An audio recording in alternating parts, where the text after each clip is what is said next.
Hey foodies, it's Crystal. Welcome back to my Gadget Kitchen. Today I'm going to show you how to make pressure cooker lima beans, and I'll be using my 8-quart Ninja Foodi. So first we're going to start off by dicing up some onion. Now I usually speed through this, but I'm just going to show you really quick how I do a quick dice on my onions.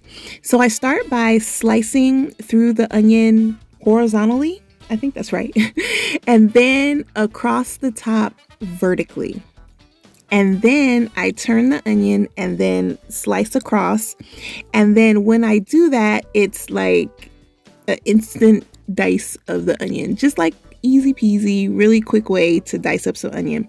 A lot of you guys probably already know this tip, but just in case some of you didn't, just thought I'd share. So I've diced up some onion, dicing up some bell pepper, and some garlic.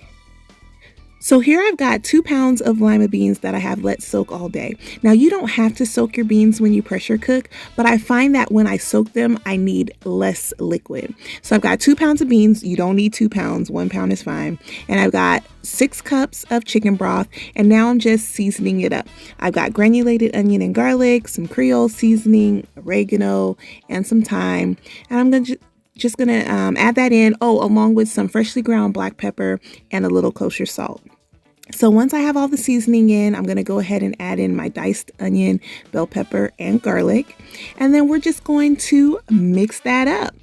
And so once all the seasonings are nice and incorporated, this is a step that you do not have to do. My mother-in-law used to add oil and a little sugar to her beans. Why? I don't know. I don't even think I really asked her, but her beans was good. So in tribute to my mother-in-law, I added some oil and some sugar. And now I'm tasting it just to make sure the flavor is there. Added in a couple bay leaves, added in some smoked turkey wings. And now we're going to seal our pressure cooker, and we're going to cook on high pressure for 1 hour. This makes a really soft and tender bean. If you don't want them that soft, do 45 minutes. Followed by a natural release. So here's what your lima beans will look like. Go ahead and remove the turkey and shred it up, and then add your shredded turkey back to your pot. Stir it together and then serve it up. Now you got to serve it up with some cornbread.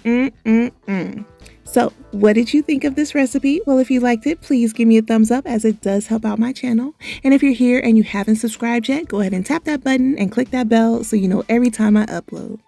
As always, thanks so much for watching, and remember, get out of that drive-thru and get into the kitchen. Bye!